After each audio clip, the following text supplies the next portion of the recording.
Salve, pessoal, tudo bem? Aqui, ó, tá começando mais um episódio aqui desse podcast, Guto Lima Podcast, aqui onde a gente tem entrevistando políticos, né? Pessoas da nossa política, tanto de esquerda quanto de direita, para promover um diálogo aí, né?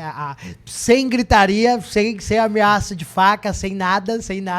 E hoje a gente tá aqui com um convidado muito especial. Já vou pedir para você que abriu aqui esse podcast, talvez você esteja ouvindo no Spotify, ouvindo no YouTube, já para você deixar seu gostei, se inscrever para não perder nenhum episódio, deixa nos comentários quem é que a gente pode chamar, teve alguma dúvida para ser respondida, manda aqui para nós, tá? E não esqueça de seguir a gente no Instagram também, Guto Lima Podcast, segue a gente lá que tá legal, tá saindo corte todos os dias, tá certo? Agradecendo também sempre aqui, ó, Estúdios Garras, inclusive, Eric, bota o meu retorno aqui no monitor para mim, por favor, só para eu ter noção. Às vezes eu tô falando com vocês com um baita feijãozão no dente. Agora sim, aqui, ó. Na verdade, os Estúdios Garras, ele faz parte da agência Garras. Então, você que tá precisando de tráfego pago, você tá querendo gravar videoaula, você quer lançar um podcast também como esse, vocês veem a qualidade maravilhosa que a gente tem, é só você entrar em contato com a agência Garras, estúdio.garras, no Instagram, e também dá pra chamar eles no WhatsApp aqui, ó, tá aparecendo na tela pra vocês, só ir atrás que realmente eu falo pra vocês, é um trabalho excelente, um lugar maravilhoso. Você da região metropolitana não perde tempo com outros estúdios, vem direto pra agência Garras, que vai valer a pena pra você. E você, empreendedor, você que tá vendo, tá gostando do projeto, acha interessante, o projeto que tá aí promovendo diálogo, sem tá lacrando, tá indo pra um lado, tá indo pro outro, por favor, a gente precisa de verba também, tá? A gente quer pagar o editor, a gente quer pagar a gurizada. Tem um monte de gente envolvida aí. Os convidados estão vindo e estão tendo que pagar o próprio Uber, cara. Olha aí, ó. Então, dá uma ajuda pra nós aí, pra gente conseguir até promover mais episódios, promover mais diálogos. A gente tem algumas ideias de spin-off pra esse podcast. Mas, dito isso, vamos começar de fato. Hoje eu tô com ele aqui, ó. Vambora. Rufem os tambores. Salve, Matheus! Como é que você tá, meu irmão? Tudo certo? Certo. Tudo tranquilo? Se tu tá bem, eu tô bem. Ah, então é isso aí, cara. Faz parte. Hoje tu tá abrindo um caminho, cara, pra primeira pessoa de outra cidade, de outro município. Sim. Até então a gente tava só com a panelinha de Canoas. Ah, essa panelinha de Canoas aí é foda. É a gurizada de Canoas. E daí agora a gente tá aqui com o cara de Sapucaia, entendeu, mano? Aí, ó, a galera de Sapucaia até fiz um vídeo, cara, eu brinco. Eu fiz um vídeo agora no início do ano, que teve todo esse bagulho do Trump, do Maduro, tu viu? Sapucaia do Sul é sinistro. Não, que eu fiz um vídeo que era Canoas, os Estados Unidos invadiu a Venezuela, né? Canoas olhando pra Esteio. Tá ligado? Sapucaia tá olhando pra esse. Daí esse pra mim foi o mais engraçado. Era a galera de Sapucaia falou: Sapucaia que tá olhando pra esse. Não, Esteio é com nós. Esteio é nosso, cara. Irmão, como é que você tá? Tudo certo? Tô bem, me coloco à disposição aí também pra gente ter essa conversa, esse bate-papo aí, né? A gente fez uma brincadeira aquela hora ali quando tu chegou, que Sapucaia do Sul tem o melhor X, né?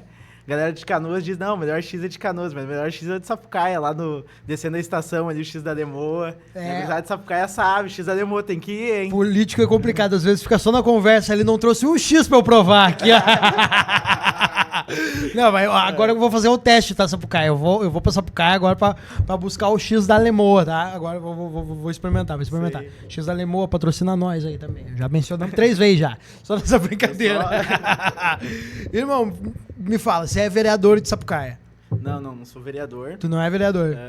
Fui candidato a vereador na eleição de 2024. Fui mais votado do pessoal em Sapucaia. A gente aumentou a nossa votação, teve toda uma construção. Eu tô trabalhando em Sapucaia como concursado, fiz um processo seletivo, né? Tenho 22 anos, trabalho na educação, na área da educação especial, com crianças com deficiência, como profissional de apoio. E, enfim, fiz todo o processo ali, participei do processo eleitoral no município, puxando também a discussão sobre a questão da inclusão, sobre a questão da educação, né? Atuando junto com as trabalhadoras terceirizadas em Sapucaia, né? Tem todo um problema com as terceirizadas, né? Nos serviços públicos, seja nos hospitais, seja na educação, que acabam não recebendo o salário, acaba sendo prejudicado o serviço. Então, enfim, tem essa atuação assim, em Sapucaia. E num contexto assim, geral. Assim, eu nasci Me criei em Sapucaia, cheguei a terminar o ensino médio em Porto Alegre, trabalhei em Porto Alegre, entrei na faculdade e voltei passando no concurso em Sapucaia, enfim, e agora de novo morando em Sapucaia. Faculdade do quê aqui? Eu entrei na UERGS, licenciatura em dança, mas agora estou estudando no Instituto Federal de Sapucaia, fazendo gestão em turismo. E também pretendo também futuramente fazer uma formação na área da educação, na área que eu trabalho, educação especial. Mas eu tô nessa dinâmica de trabalhar 40 horas, de estudar, de também me dedicar para as questões políticas, para as questões locais, né? Pensando a cidade, pensando, né, a região, o estado, enfim.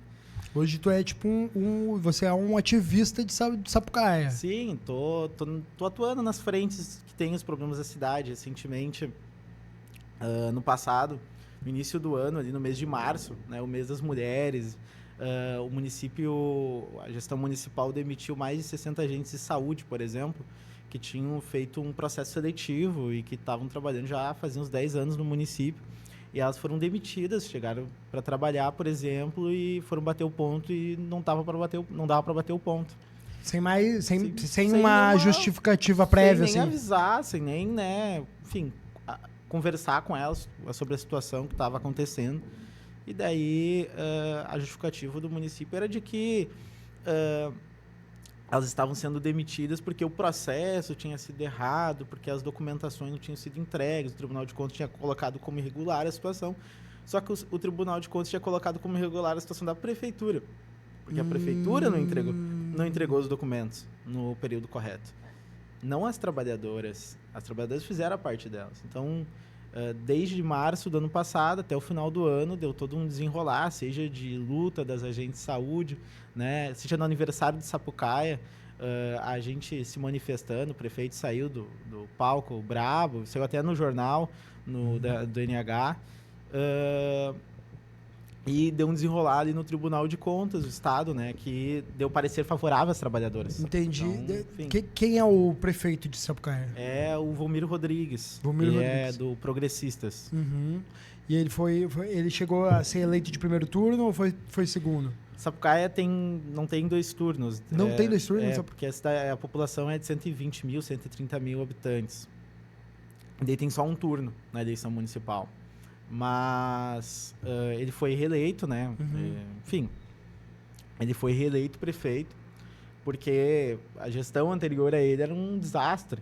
E naquele momento, na eleição, não tinha um grupo consolidado forte para fazer frente. A gente faz essa análise, né? Tem essa compreensão, mas a gente disputou, fez oposição. Sim, a gente vê o Brasil inteiro. Vamos pegar Rio Grande do Sul como exemplo, né? A gente tem muito caso de candidatos que se elegeram, às vezes não por conta própria, mas porque o adversário ou o governo anterior era muito... A galera já não estava confiando mais, assim, né? Sim. Não, pega o contexto, assim, próprio de Canoas, né? Tipo, Jairo Jorge, enfim, pega o contexto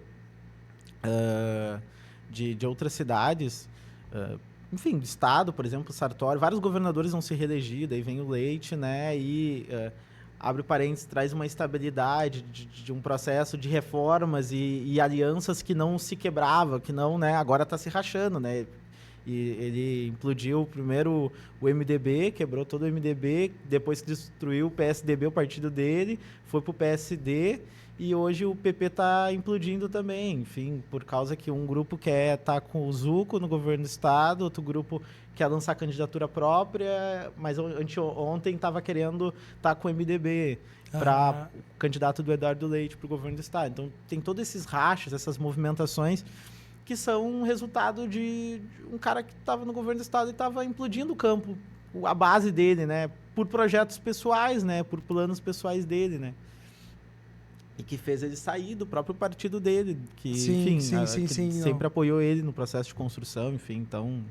É doido, o próprio Eduardo Leite ali, quando foi ele e o Onyx, né? Sim. Aquele ali é Não, dificílimo de escolher alguma coisa. Aquele debate entre ele e o Onyx aquele debate da dívida pública era sobre o Estado. Aquele debate, pra mim, ele tem que virar filme de comédia. Ele tem que virar, mas qual é a tua proposta? É muito melhor do que a tua. parecia muito o Kiko e o Chaves, né, cara? Não, pô, minha bola é quadrada, cara. Assim. É que o que acontece? A questão da dívida pública do Estado, vamos pegar mais geral na questão do Brasil. Tá. A dívida pública do Brasil pega parte todo do orçamento do Brasil. Tipo, dinheiro que ia para saúde e educação tá indo para banqueiro. Só que, tipo, não tá indo para pagar dívida, tá indo para pagar juros. A dívida vai continuar crescendo, independente, e os governos trabalham para que a dívida continue existindo e só pague os juros. E dinheiro que ia para saúde e educação. Se for contabilizar a dívida lá no início, lá no processo, hoje o Brasil já pagou a dívida pública do Brasil. E imagina, o orçamento é mais da metade do orçamento. Esse orçamento poderia estar indo para saúde e educação, entre outras áreas, tipo, para reconstruir os estados, para preparar o Brasil para situações climáticas. Sim. E no estado do Rio Grande do Sul, essa dívida, ela é injusta, porque o estado, ele já pagou essa dívida. Só que daí o que o Onyx deveria ter falado? E isso é uma posição da esquerda, da questão da dívida pública do estado. Deveria ter dito, nós defendemos uma auditoria da dívida pública do estado do Rio Grande do Sul, para auditar se a dívida já foi paga, como que está todo o processo, para que tenha toda uma discussão, né, com setores da sociedade sobre a dívida pública, para decidir com o envolvimento da população do Estado. E não só dizendo, é porque eu quero. Nem sabe como vai fazer, entendeu? Sim, sim. E, enfim, daí o Eduardo Leite jantou ele no debate, porque, enfim, não... Ficou fácil. Ficou fácil, deixou quicando, né? Ficou fácil.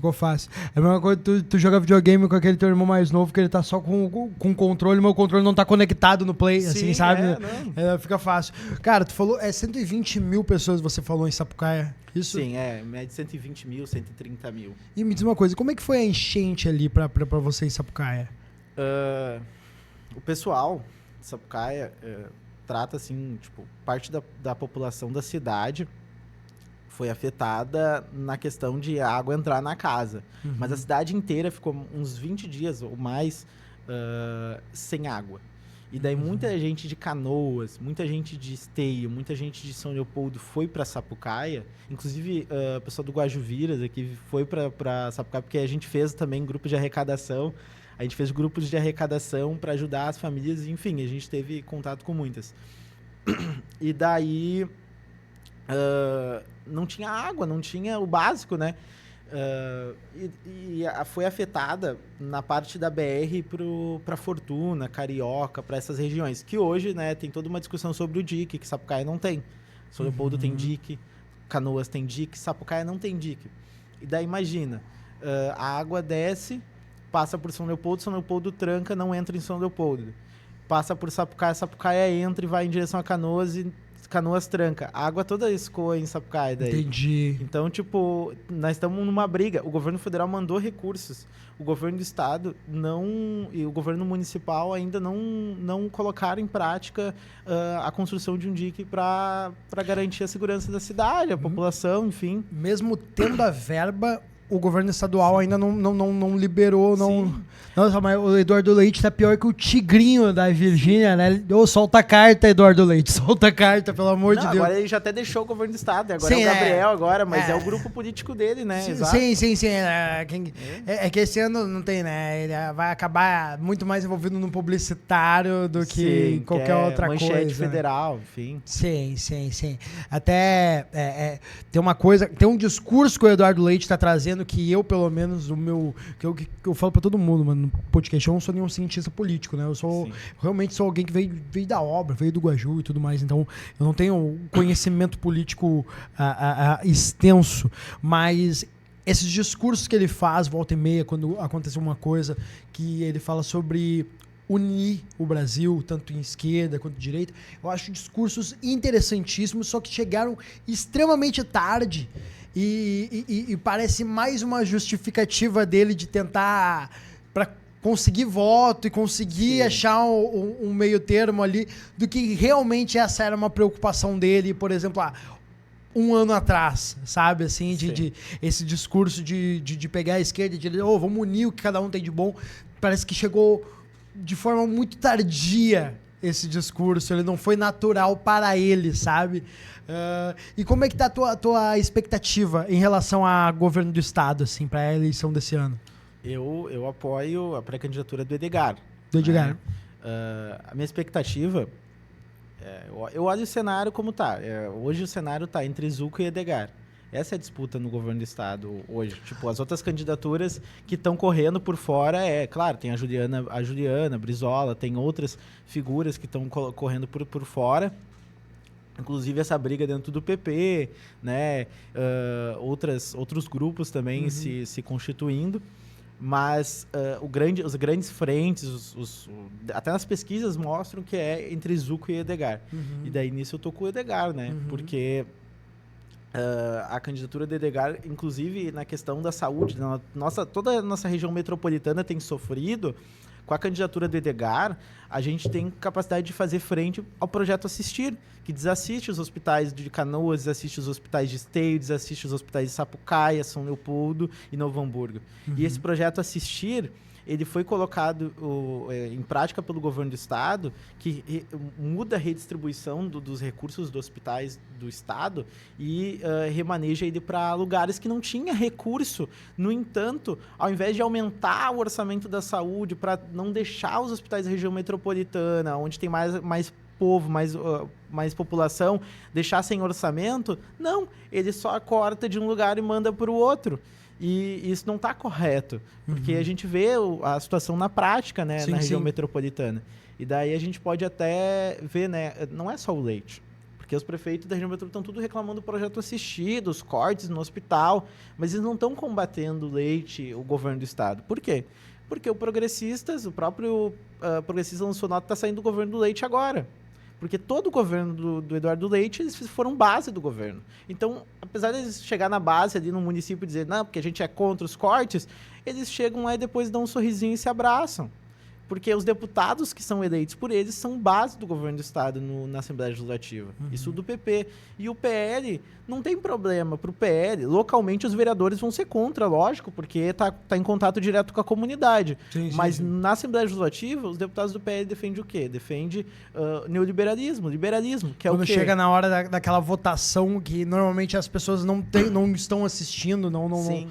Não. Vou dar um exemplo. Vamos lá. O Nicolas... O Ferreira. O Chupetinha. O Chupetinha. Nosso Forrest Gump. Ele, por exemplo, votou no Congresso Nacional um projeto que tira 30 bilhões dos royalties.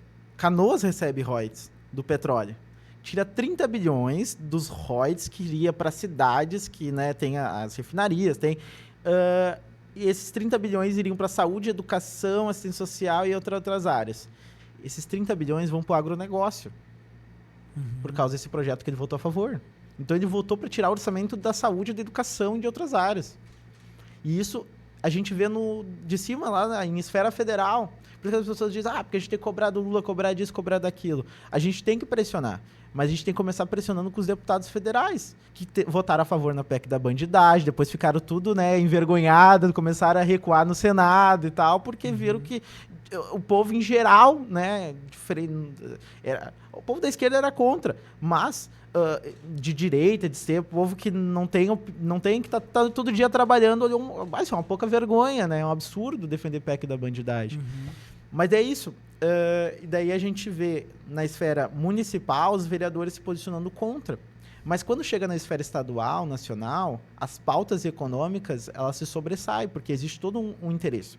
Se o SUS, que é fundamental, que tem como objetivo garantir saúde pública de qualidade, com equidade, atendendo às individualidades das pessoas, se o SUS funcionar, a Unimed, os ricos não vão, a classe B não vai na Unimed, não vai nos planos de saúde privado. Então existe todo um acordo de desmonte do SUS para privilegiar o setor privado da saúde. Então, o cara de classe média vai compensar mais para ele querer pagar um plano de saúde. Na Europa é bonito o cara rico lá andar de trem. cara vai, anda de trem. Aqui não. A gente precisa investir, garantir mais trem, horários mais rápidos, fazer com que o trem vá, né? Imagina se o trem fosse pra praia, o cara vá, o gaúcho indo pra praia de trem, entendeu? Sim, Então, a gente enfim, tem uma linha ferroviária, assim, sim, maior, inclusive o Pimenta, que é candidato a senador, ele trouxe esse ponto, né, de que ele ama, o gaúcho ama o trem, e malha ferroviária. Sapucaia, por exemplo, tem uma estátua, que é o Tuco. E que é uma homenagem... Grandes fãs da grande família. Sapucaia gosta muito da grande família. Verdade, não tinha pensado nisso. Mas o Só Tuco... uma bobagemzinha no meio da... Não, mas é engraçado mesmo. O Tuco, em Sapucaia, é uma estátua que tem como objetivo em homenagear os trabalhadores que trabalhavam nas malhas ferroviárias. Os tucos. Que era eles falavam tucos, mas é Tuchos, tucos. E que uma grande parcela das pessoas mais velhas, sabe, mais antiga, boa parte das famílias tinha gente que trabalhava. Meu tio trabalhava nas ferrovias no Brasil na época, que era uma empresa nacional e que foi privatizada ali na década de 80, 90. E gerou todo um atraso, né? Porque, por exemplo, hoje, caminhões carregam soja, né, pelas ferrovias.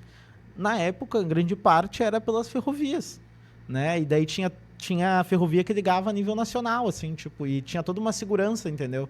Para levar aquelas cargas que o caminhão não tem. Os caminhões também cumpriam um papel, mas cumpriam um papel mais regionais, mais local. Eles pegavam da malha ferroviária e carregavam pelas cidades ali. Até menos perigoso, assim, pro caminhoneiro, exato, assim, no caso perigoso. Isso. E daí é importante, sim, pensar isso, né? A gente, Sapucaia, a gente adora a malha ferroviária, a gente tem um resgate histórico dos trabalhadores lá, e não só de Sapucaia, da região metropolitana que trabalhavam na malha ferroviária. Região metropolitana que tem trem, né? Que tem malha ferroviária, né? Sim. Mas que legal, cara. Que maneira, não tinha acesso a essas informações, assim. Mas bacana. Então, maneiro. Em relação a governo do estado, eu já entendi teu posicionamento. Mas vamos aproveitar, já que tu tocou no assunto já do Nicolas Ferreira, já. Eu tenho que controlar muito minha parte nesse momento, assim. Eu tenho que controlar minha parte comediante no podcast, porque aqui é a parte comunicadora, aqui não é a parte comediante. Comédia, perfil Augusto Lima. Aqui é... Tô te confundindo. Aqui é a parte comunicadora. Não, é eu mesmo. É eu e o meu o fragmentado, sabe? Assim, eu tenho que controlar as pessoas, assim. Já que tu mencionou o Nicolas Ferreira, já faz algum tempo, pro dia que vai ser, hoje é dia 20... Hoje é dia 30, dia 30 de janeiro, mas esse episódio vai sair ali pelo meio de fevereiro ali. Vai ter passado um tempo quando ia ao ar, mas Nicolas Ferreira, o que tu achou sobre o lance da caminhada e tudo mais? Porque uma coisa, inegavelmente, isso ele pegou e reuniu a galera que tinha se dividido após Bolsonaro, assim. Ele reuniu a galera da direita de novo, assim. Tanto que eles mostraram o impacto. Irmão, a galera caminhou na rua. Irmão, eu não vou no mercado comprar pão, assim. Os caras fizeram a parada, Qual é a porcentagem que tu acha de probabilidade que existe, porque probabilidade sempre existe, qual a probabilidade que tu acha que é existente nesse momento de Flávio Bolsonaro virar presidente do Brasil? Pífia. E eu descrevo a caminhada com uma palavra: desespero. Porque a gente observa, a gente vê todo esse escândalo do Banco Master e também a questão do INSS, que chegou, por exemplo, em vários templos religiosos, em vários pastores, por exemplo, na igreja, no templo da família dele, do grupo político que apoia ele, que é a Lagoinha. Quando chegou no grupo dele, inclusive a Polícia Federal encontrou o número dele no telefone do Vorcaro, que é o dono do Banco Master. Então tem todo o envolvimento do bolsonarismo nessa parte nua e crua, né, no escândalo do Banco Master, no escândalo do INSS. Inclusive, a gente observa todas essas movimentações de forma assim desesperada, porque a gente do PSOL, junto com a rede, a gente propôs uma CPMI no Congresso, que fosse sobre o caso do Banco Master. Por favor, não perde a linha de raciocínio, mas só porque como a gente quer explicar as coisas nesse podcast, o que seria exatamente uma CPMI? Seria uma comissão parlamentar mista, né, composta com várias lideranças de vários partidos, não só da esquerda, mas também da direita, para investigar a situação do escândalo do Banco Master. Tá. A Polícia Federal não é para interferir no caso da Polícia Federal. Entendi. É para recolher tudo que a Polícia Federal tá passando, inclusive se tem envolvimento de deputados, né, para que eles sejam responsabilizados, para ver se tem envolvimento dentro de ministério, para investigar. Isso é proposta da deputada federal do Rio Grande do Sul, a deputada federal a Fernanda Melchiona, que propôs a CPMI pelo PSOL, junto com a Rede de Sustentabilidade, uma CPMI para investigar o escândalo do Banco Master no Congresso. E daí estamos tentando recolher assinaturas, cobrando os outros deputados. Então, pedir também para a população, para a comunidade, para as pessoas que estão assistindo, para pressionar, cobrar os deputados se já assinaram, né, Legal, a CPMI. não, e é algo bacana que até falando da parte da direita do cidadão, né, do cidadão que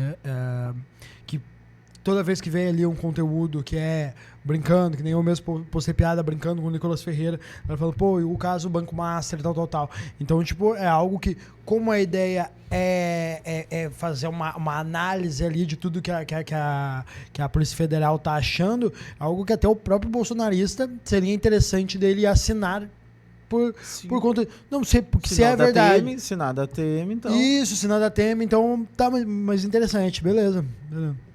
E te respondendo sobre a questão do Flávio, né?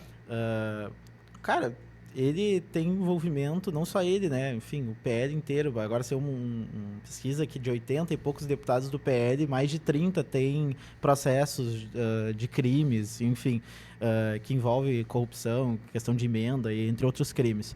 A gente vê o cenário de Santa Catarina, mais de 30 prefeitos caçados por causa de vários escândalos. Garopaba, agora, o prefeito foi afastado também, enfim.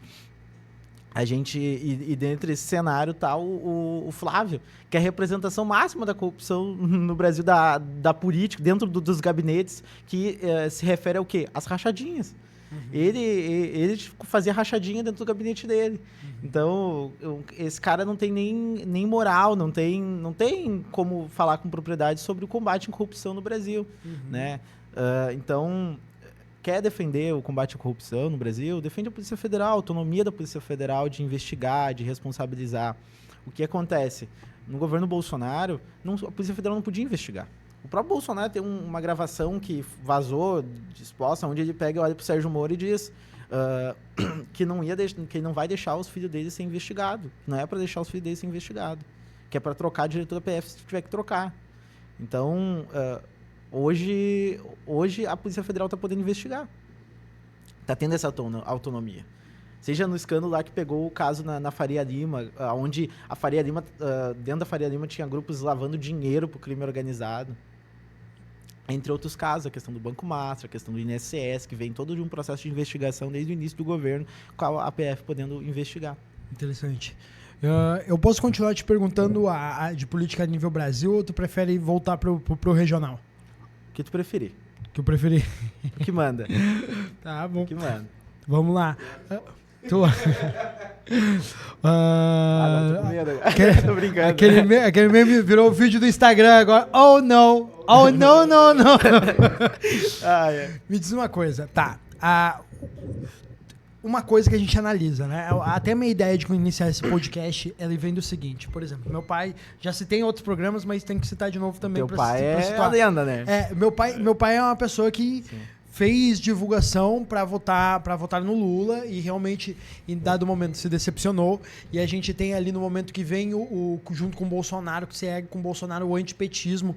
Meu pai adere junto e também vota no Bolsonaro, até chegar a determinado momento que ele também entra em conflito com a ideia do próprio Bolsonaro, assim. Hoje meu pai tá meio que, sabe, virou a Dercy, meu pai, tá todo mundo tomando cu, assim. Meu pai tá nesse momento. Só que, sim, é um fato em que existem muitas pessoas simples do Brasil hoje que inclusive eram pessoas que ou já votaram, ou seriam as pessoas que seriam até mais público-alvo do próprio PT. Assim, o que está faltando para a esquerda conseguir dialogar com algumas pessoas que ainda estão aí apoiando a direita, apoiando o Bolsonaro, que ainda acham que o Bolsonaro, inclusive, está preso de forma injusta e que acham que o Lula está solto de forma injusta? Focar nas pautas que estão conectadas com o povo, que é, por exemplo, o fim da escala 6x1, que grande maioria da população brasileira defende o fim da escala 6x1, sem redução salarial, né? Diminuição da jornada de trabalho também. Que é falar sobre, por exemplo, uma das coisas que o governo furou a bolha, que fez uma discussão com 90% da população brasileira, que foi a isenção do imposto de renda até 5 mil, com diminuindo até 7 mil. E eu acho que tem que ir mais longe ainda, entendeu? Sim. Porque o Diese diz que o salário mínimo deveria ser uns 8 mil. Para as pessoas poderem viver. Sim. Então, a isenção do imposto de renda deveria ter nos 8 mil, ou um pouco mais ainda, entendeu? Então, enfim, quando faz essa discussão, quando coloca em prática essas questões, como, por exemplo, vou dar outro exemplo, a questão de tirar a habilitação, que tinha, o povo compreendia, o povo entendia que tinha toda uma máfia, né, por trás dessa questão de tirar uma CNH. Né, que o custo era de 2 mil, 3 mil, e o governo federal tomou uma medida que a pessoa pode dizer, mas pode ter mais acidentes no trânsito, porque as pessoas, né, mas por outro lado vai ter que ter todo um processo todo ano ali de ser averiguado pela questão do Detran, né, então tem outros meios, tem outras formas de manter, né, a segurança no trânsito, as pessoas vão ter que continuar fazendo a prova na prática, entendeu? Então, tipo... Meu maior problema... Vai ter a opção de fazer as aulas teóricas também presenciais, só que daí o custo vai ser, né, um pouco maior, mas vai ter a opção de fazer online gratuito. Sim, o maior problema que eu tenho hoje com o processo de CNH é o início do toxicológico pra CNH. Isso aí, não, eu tenho que falar da minha causinha também, né, cara? Porque o toxicológico, não sei se ele entrou ainda de fato, ele vai entrar, mas tinha muita gente comentando sobre a entrada do toxicológico da CNH.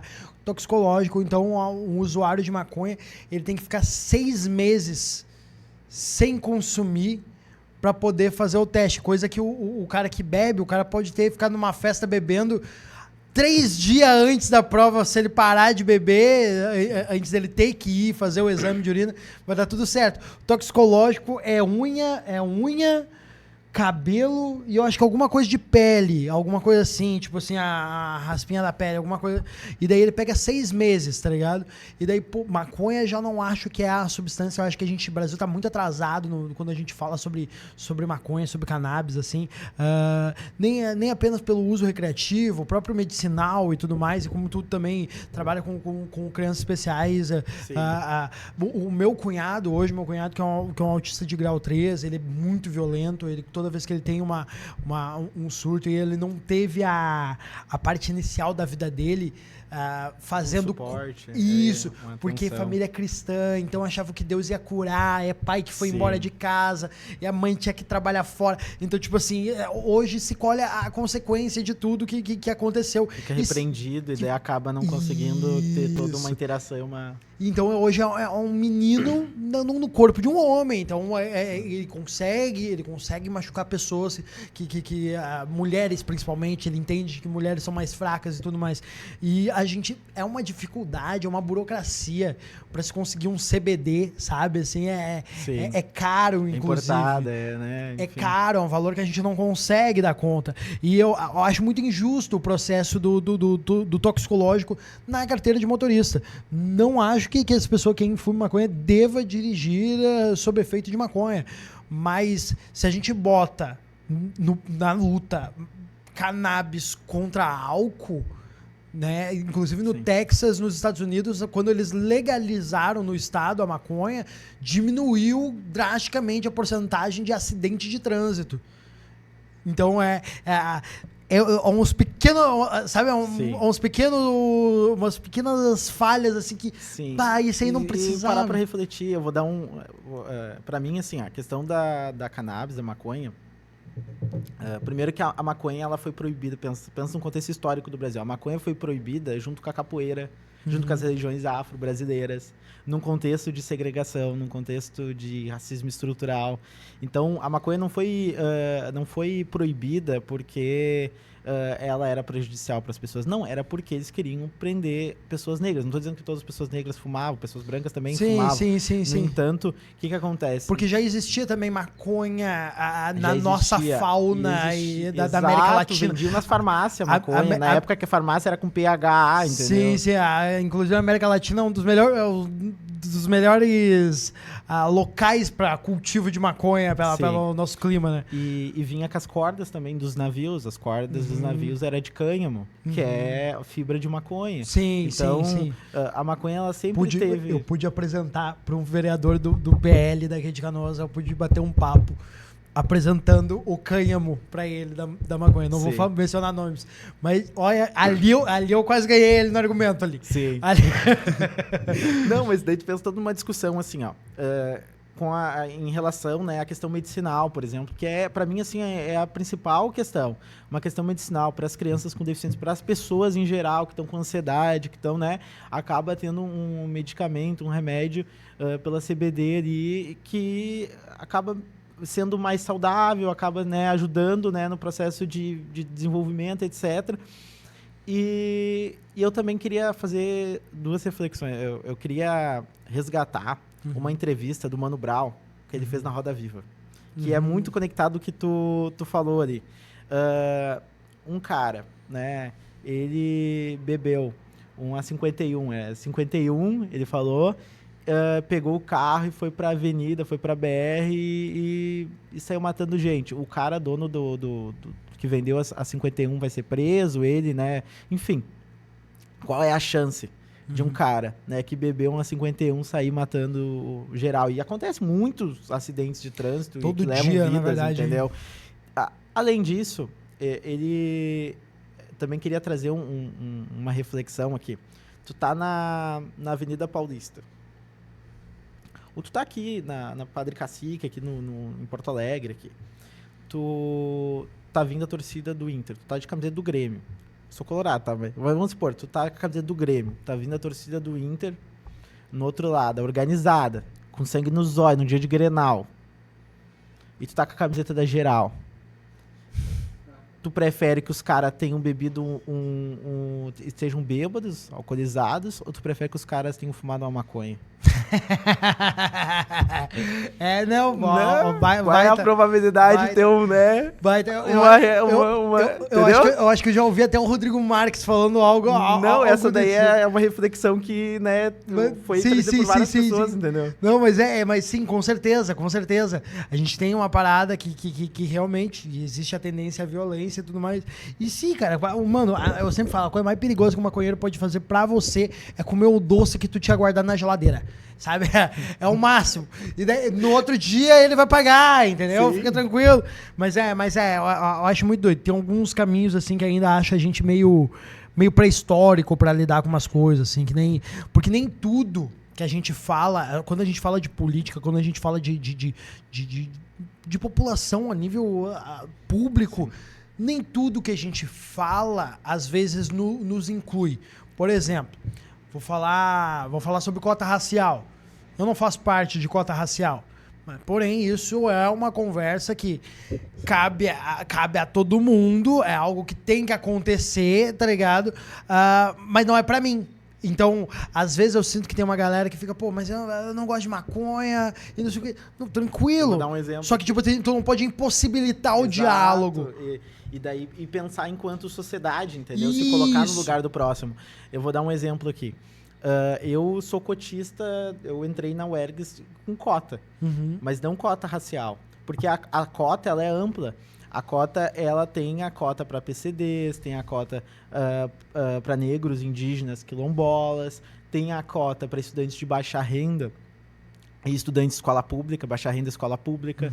Então, eu sou o fruto das cotas também, de estudante, enfim, de escola pública e baixa renda. Então, eu acho que é fundamental as cotas. Agora, eu acho que não tem que parar por aí. as cotas, elas não têm... quando elas foram criadas, elas não foram criadas para ser permanentes. As cotas, elas foram criadas para ser um ponto de partida para dar para começar a entrar pessoas, né, da periferia, pobres, negros, estudantes de escola pública na universidade. Foi para facilitar a corrida ali. Exato, para, né, ter... É uma cobrança também histórica também do processo de escravidão que a gente teve no Brasil, enfim, de poder ter direito à escola, à educação, só quem tinha moradia, e as pessoas negras foram, né, deixadas sem CEP, sem direito à moradia, e dentro do contexto também tem a questão o povo pobre, enfim. Então, o que acontece? Hoje, no Brasil, depois das cotas, foi construído pelo governo federal universidades. Mas a gente precisa construir muitas universidades para garantir que todo mundo possa ter acesso a uma universidade.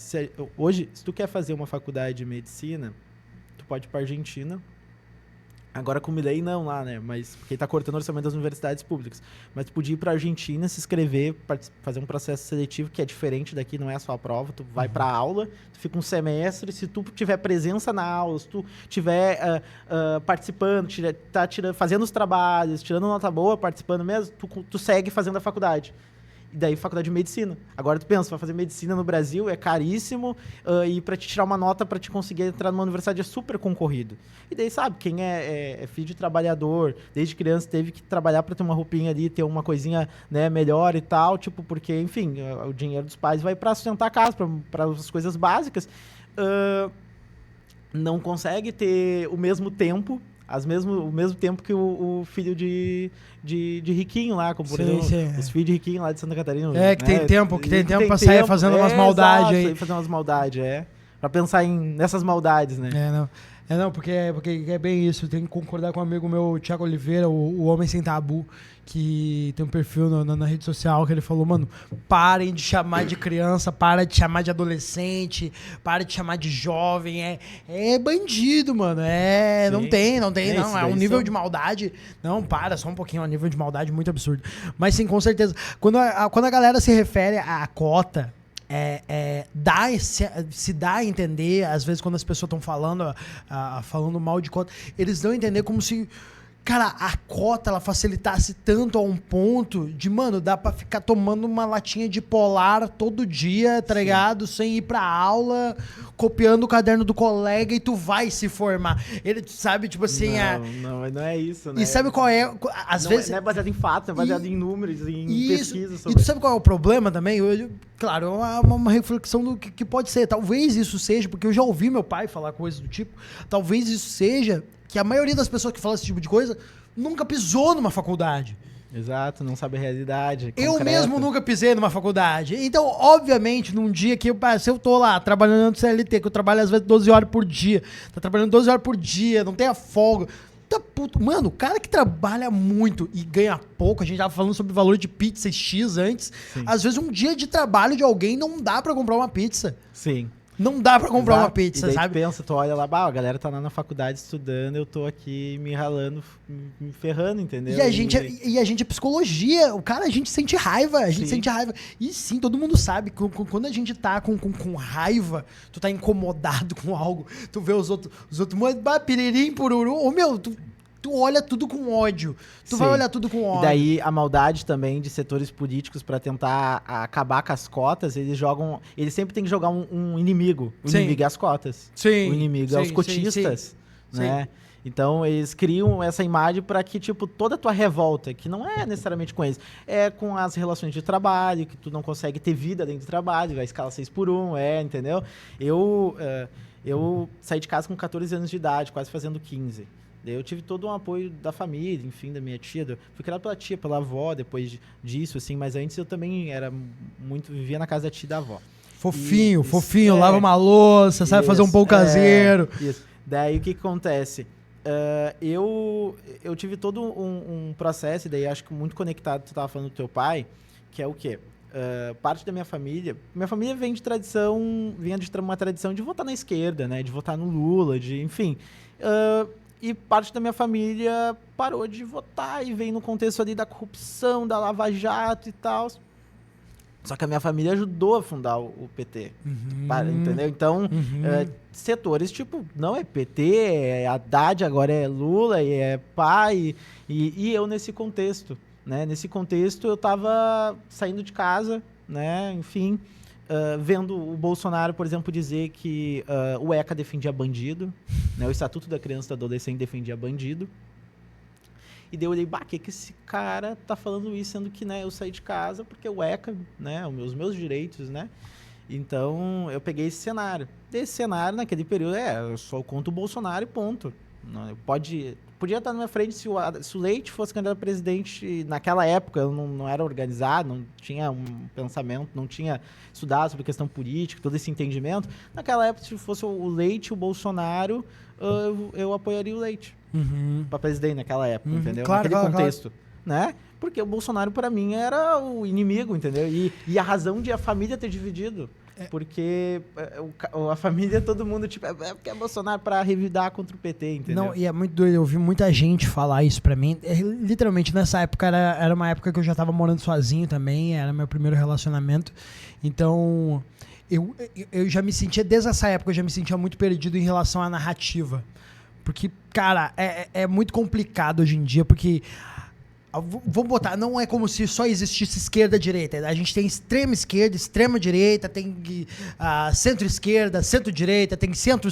A gente tem vários lados nessa roda, mas vamos botar como se fosse só esquerda e direita. Quem defende seu lado, defende literalmente acreditando que é verdade. Hoje, o senhorzinho que ele fala que ele acha lindo a caminhada do Nicolas Ferreira, ele acredita fielmente que ele tá certo. Ideologicamente, ele acredita que realmente o Bolsonaro tá sendo injustiçado de estar preso, que ele é um senhor doente. E daí, sim, se tu parar pra pensar com o ponto de vista dele, tu consegue sentir a empatia pelo que ele tá sentindo. Sim. Porque se na visão dele, realmente o Bolsonaro é um senhor que tentou fazer o melhor, foi anticorrupção e tá preso, e o Lula é um cara que foi um corrupto e agora tá livre, na cabeça dele faz muito sentido. E ele acredita muito nisso. Da mesma forma que também tem o cara de esquerda que acredita que o Lula é um cara legal. O Bolsonaro tá preso justamente. Só que os dois lados, eles acreditam muito nisso, a ponto de que isso está mais sacro do que a própria religião. Sim. Então, tipo assim, até eu tento ter, por mais da comédia, eu tento ter um respeito muito grande até com as pessoas, porque, mano, se tu acredita, as pessoas acreditam muito nisso. Isso vem antes da religião, porque isso, inclusive, influenciou a disputa de quem quer ser o Papa, né? Eles estão pra quem quer ser o Papa como uma disputa, né? Então, é muito doido, e literalmente, a ideia do podcast, a ideia de promover essas conversas é literalmente o lance de conversar, de trazer. Eu acho que a gente pode chegar numa linha de raciocínio aí, talvez no final desse podcast, no final de 150 episódios, a gente vai chegar, vou chamar todos vocês de volta, que a gente vai chegar à conclusão, quer saber, vamos prender os dois, não sei, divide a cela, sabe, ou a solução pro soluço do Bolsonaro é a cachaça do Lula, quando vem a gente não sabe, daí a gente vai chegar um momento, vai chegar, mas é muito doido, a gente tá num momento que é muito doido, assim, é muito complicado, e eu lembro que nessa época da primeira eleição do Bolsonaro, de muita gente trocar essa ideia comigo de, mano, não tem como eu votar no Bolsonaro, porque eu sinto ele uma ameaça à minha existência. Então, ouvi muita mulher, muito negro. Eu era periférico, ouvi outros periféricos falar, só que eu sou o periférico burro. Eu tenho que falar, não sei, eu finjo que tô passando mal na hora, assim, sabe? Não li o suficiente. É um sistema meio de linchamento, né? E isso, daí pega um contexto das big techs, né? Do contexto de... Porque assim, o que acontece? Tu tem uma rede social, o Facebook, tu é dono do Facebook, do Facebook do Instagram. Tá tendo alguém veio com uma fake news, com uma mentira. Essa mentira é contra o Lula, exemplo.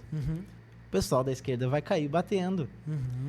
Vem uma pessoa e fala um absurdo, que a ditadura tinha que voltar, a ditadura militar tinha que voltar, que 64 matou pouco, tinha que ter matado mais. Daí as pessoas que são contra a ditadura vão lá comentar.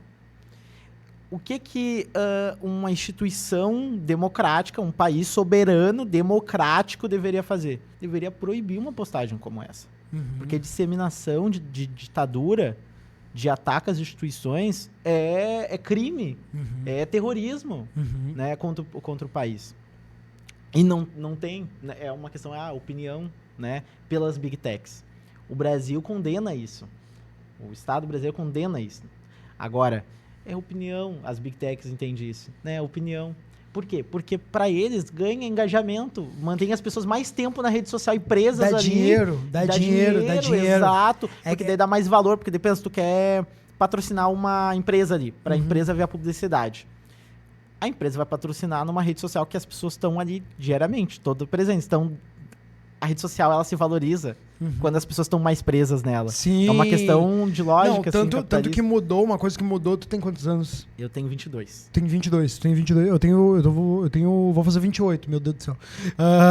Tenho que ter 22. Quando eu comecei a usar a rede social, não sei se tu lembra dessa época, se tu chegou a pegar, mas eu lembro que tinha o feed, ele tinha fim. Era por página. Então a gente tava no Orkut e tu ia rolando com o mouse pra baixo, chegava um momento que acabava. E daí tu podia pegar e ir pra segunda página, pra página mais antiga, no caso.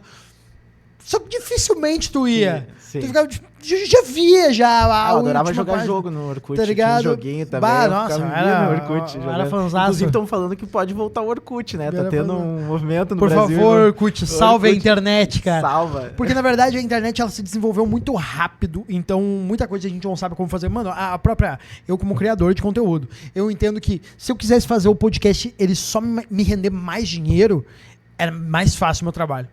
Porque daí eu chego pra ti, eu faço perguntas pra te deixar, não pelo intuito político do diálogo que isso pode trazer, mas só por ou tentar te deixar em saia justa, ou pra tentar fazer ou pra tentar fazer tu falar algo pra eu ganhar um corte muito tendencioso.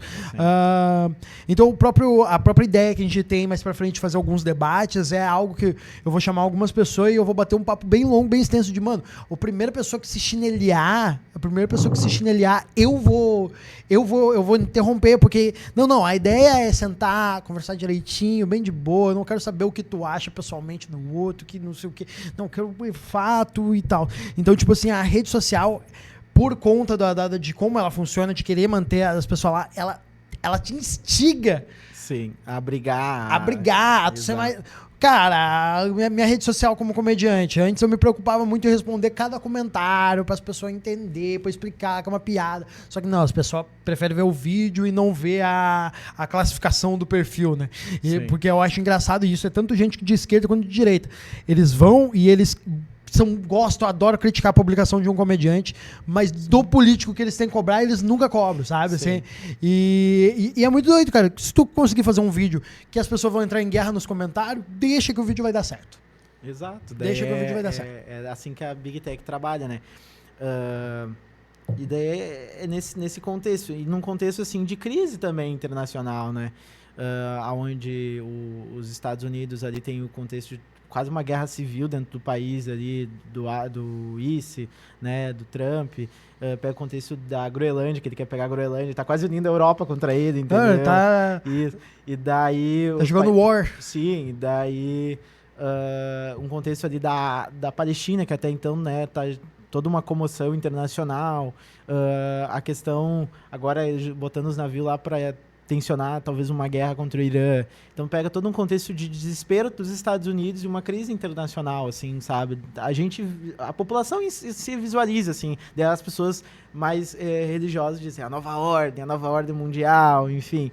E existe, né, uma ruptura, existe uma briga, inclusive que tu pode ver, né, todo um movimento que está gerando no mundo, toda uma volta dos nacionalismos, sabe? E nacionalismo com vertentes econômicas diversas. Não é pelo nacionalismo de fato, assim. Pega, por exemplo, assim, ó, na Europa, teve a questão do sequestro ali na Venezuela. Na Europa, lá, a representante da extrema-direita na França, por exemplo, ela se posicionou contra o sequestro do Maduro na Venezuela. Ela líder de contra- direita. Da extrema direita. Ela é a principal quadro que tá crescendo na França.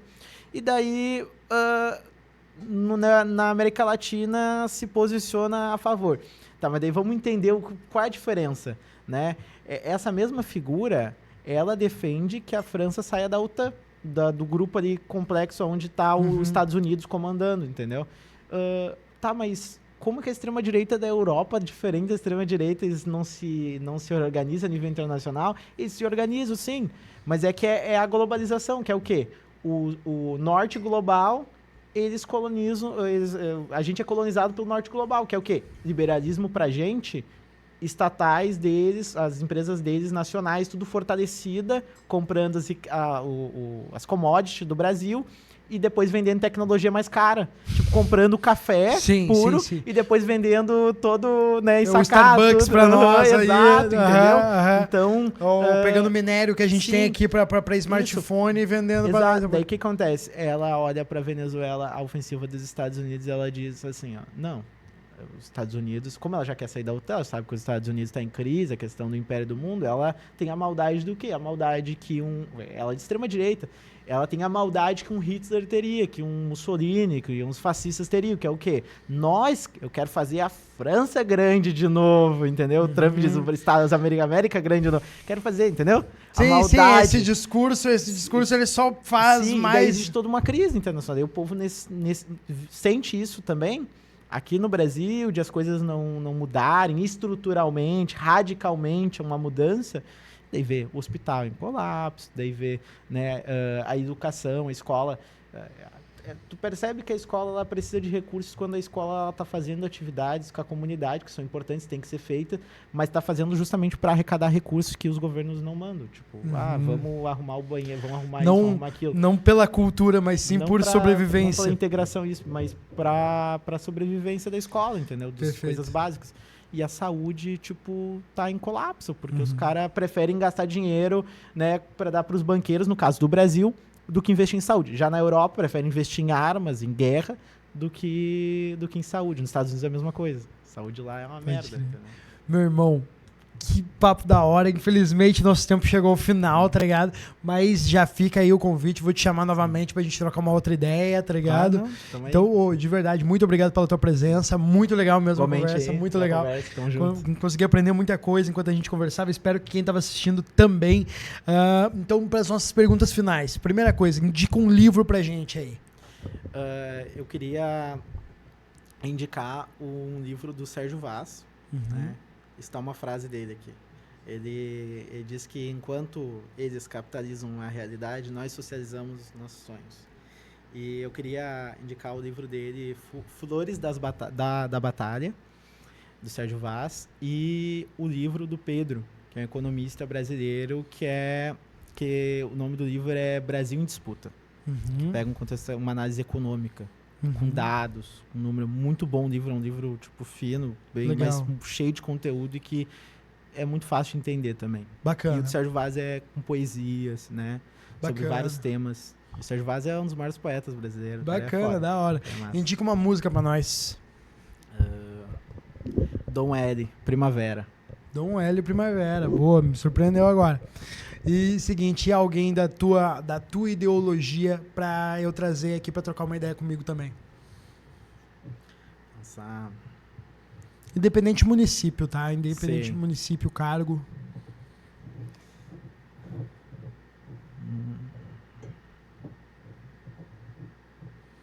Galera do pessoal tá mal de amigo. Galera do pessoal a gente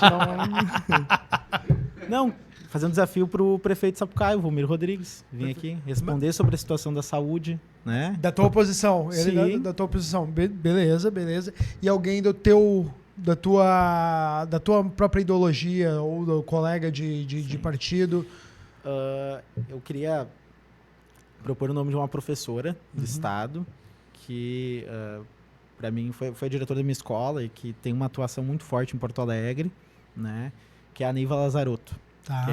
Ela é da direção do CPERS, do 39º Núcleo de Porto Alegre, e que tem toda uma atuação, inclusive, sobre a questão do fechamento das escolas, anos iniciais ali da rede municipal, que o município tá tentando tirar até o 6º ano, tá tendo toda aquela questão da polêmica ali, entre outras lutas aí da educação que ela toca. Eu queria... Legal, show de bola, show de bola. Irmão, de novo, obrigado pela tua participação aí, tá ligado? De verdade mesmo. Quero contar contigo. Eu vou te convocar de novo pra gente trocar mais uma ideia. Você que acompanhou até aqui, não esqueça de deixar o gostei, deixa um comentário, tá bom? Lembre-se de seguir o podcast, seguir o Instagram do podcast também. E lembrando, agradecendo sempre a agência Garras aí, @estúdio.garras, pra quem quiser também utilizar desse estúdio maravilhoso aí. Tamo junto, muito obrigado. Até o próximo episódio.